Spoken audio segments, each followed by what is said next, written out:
It's everybody's favorite time once again. Time to respond to some Steve Shives idiocy. Enjoy.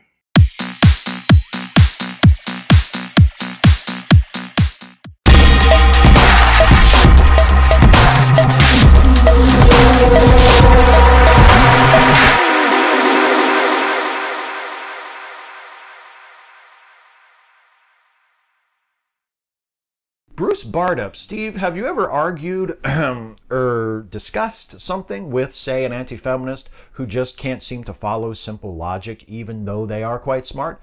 No, we can follow simple logic. It's just we can't follow your SJW mental gymnastics. Try this. A says S makes videos saying nasty things about A, so the supporters of S come give her insults to bombs. So in this fictional scenario, you're trying to hold one man accountable for the actions of many, many people that he has never met before, and he has no means to control the actions of. That makes no sense. S says report from official body P clears him of such responsibility. P didn't examine the videos and so did not report specifically on whether S is or is not responsible at all. Therefore, S is incorrect to say that P cleared S. I mean, is that hard? I swear, man, it's like logic went on holiday. Okay, no more beating around the bush.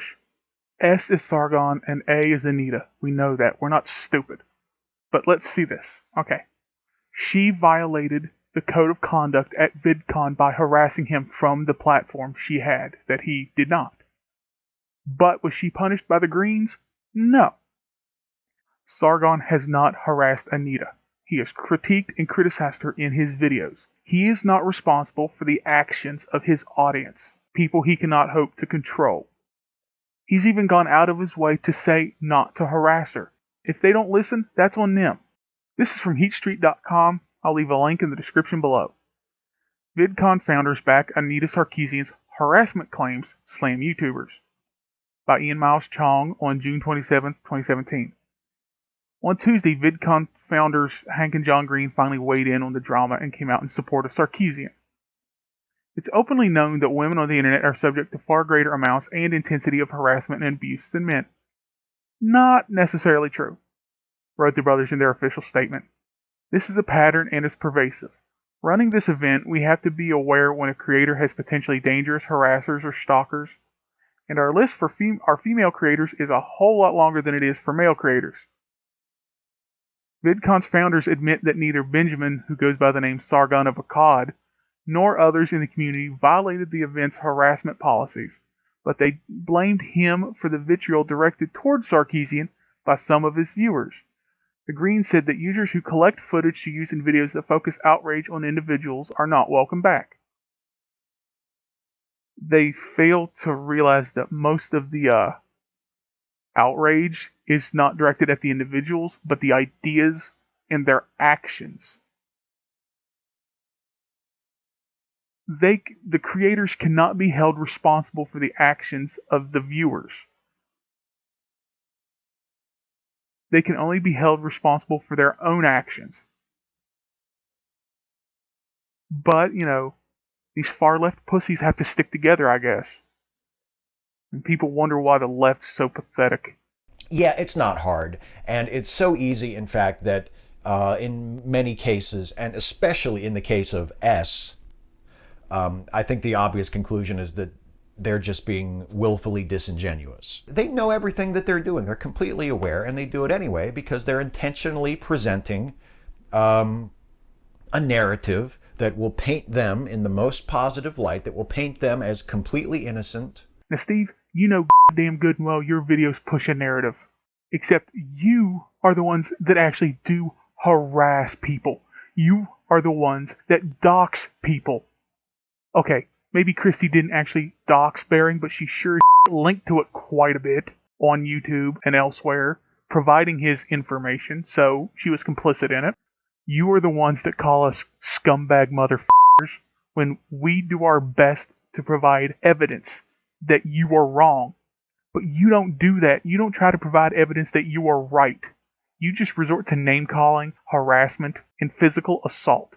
and just these upstanding people who all they want to do is have discussions. They care about debate and intellectual discourse. And of course it's completely unfair to say they make careers of harassing women.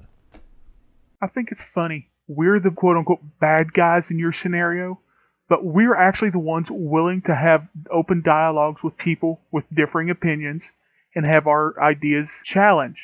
You guys aren't, because you're afraid you might actually be proven wrong. So you resort to name calling, like I said, name calling, doxing, harassing, which, Steve, I have video proof of on my channel, you harassing and slandering us. To take it back to the kind of scumbag motherfuckers I was talking about in the previous question, the kind of people that Lacey Green wants to make friends with. So, yeah, we're the bad guys. Even though anyone outside of their cultish fan bases who looks at the situation would be hard-pressed not to conclude that that is exactly what is happening, that these people harass women predominantly, and also some men. Cultish fan bases? Really?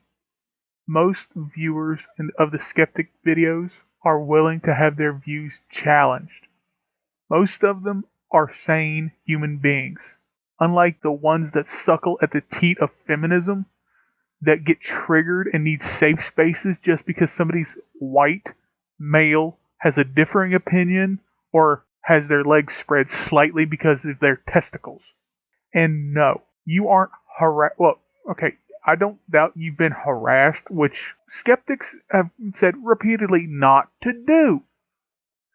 But for a viewer, it becomes less about trying to be civilized than just to troll you when you start harassing us and slandering us, like in the clip I just showed. So the more you do that, the more the viewers of our videos tend to get sick and tired of it and will tend to try and troll you to piss you off, because it's fun, because it's fair play when you harass and slander us. At least in their eyes. For their job, for a living. That's what they do.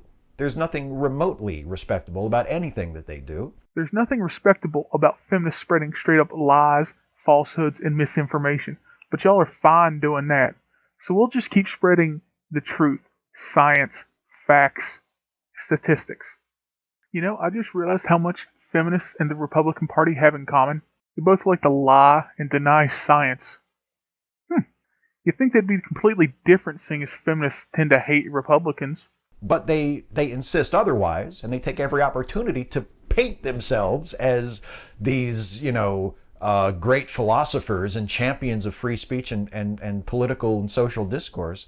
Who are the ones that have been shutting down campus speeches? Sure wasn't us.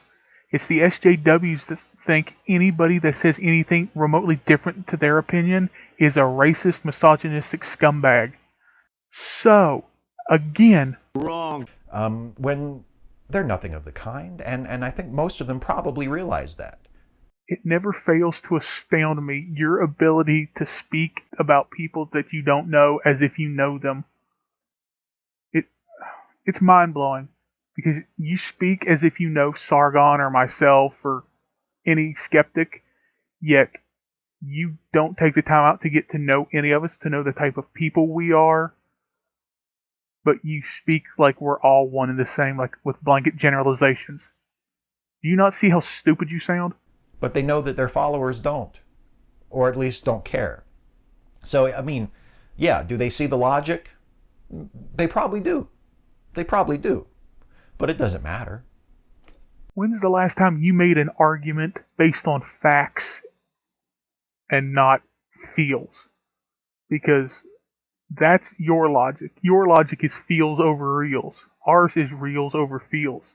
Sorry, but reals is more important than feels. Because with reals, it's real. It's tangible. It's there. It's proof positive that it's a thing. You don't have those. You have feels.